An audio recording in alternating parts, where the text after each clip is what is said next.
Welcome to MY Channel. Real life wonders. A cloudless afternoon at the Naval Academy graduation.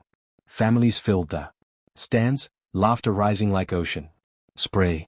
Proud parents waved flags, clicking photos, calling their sons names.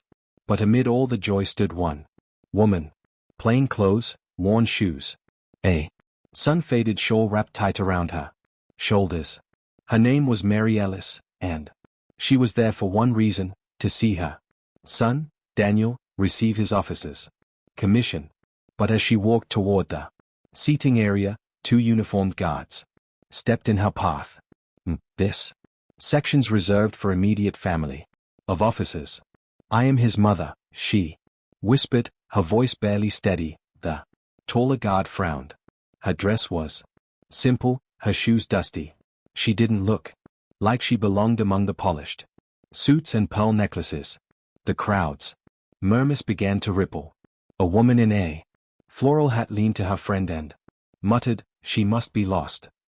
Mary's eyes darted to the rows of white uniforms lined across the field. Searching, hoping. Her heart thudded when she spotted Daniel standing tall, unaware of what was happening behind him.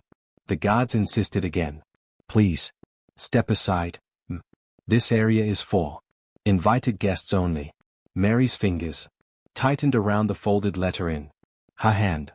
The one signed years ago by a man named Captain John Raw. She had never planned to use it.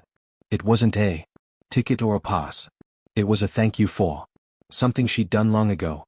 In silence, the crowd's eyes turned colder. Now, one guard gently but firmly gestured toward the exit. "You'll have to leave." Mary felt her knees weaken. The world blurred for a second. The sound of the ceremony fading under the rush of humiliation. But before she could move, a voice cut through the murmurs. "Hold on." Everyone turned. From the front row, 6 men in dress whites rose in unison, tall, broad-shouldered, medals glinting in the sun. They moved with a quiet power that silenced even the murmuring crowd.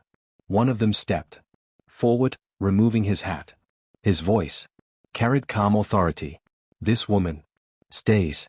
The guards froze. The man's insignia shimmered. "Navy SEALs.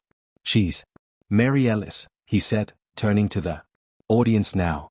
12 years ago in a dusty village overseas, she sheltered 6 of us when the enemy was closing in.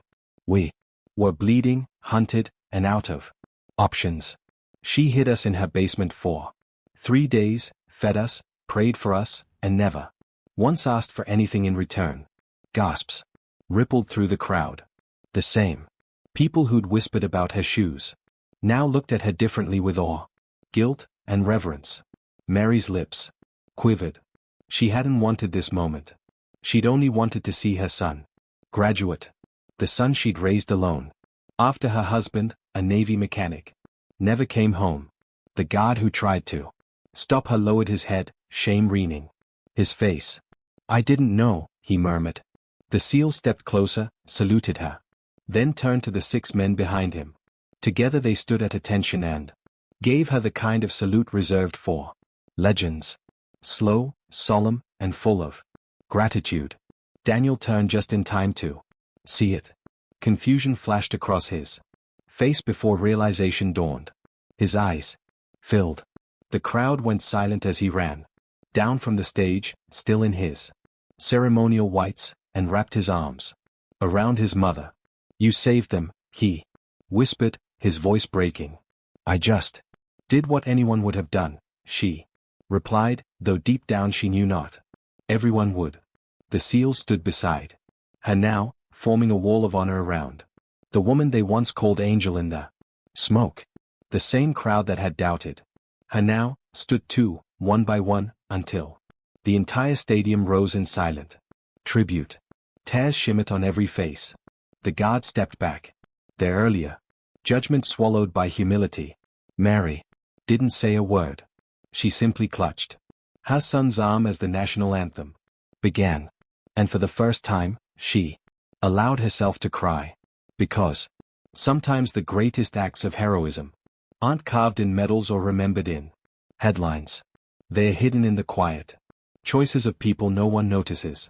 Because kindness doesn't vanish. It waits and it finds its way back. And on that bright afternoon, the woman who once hid 6 soldiers was finally seen. In the open light she deserved. If this story moved you, don't forget to like, share, and tell me in the comments. Do you believe every act of kindness eventually comes full circle? Subscribe for more stories that remind us that courage often wears the quietest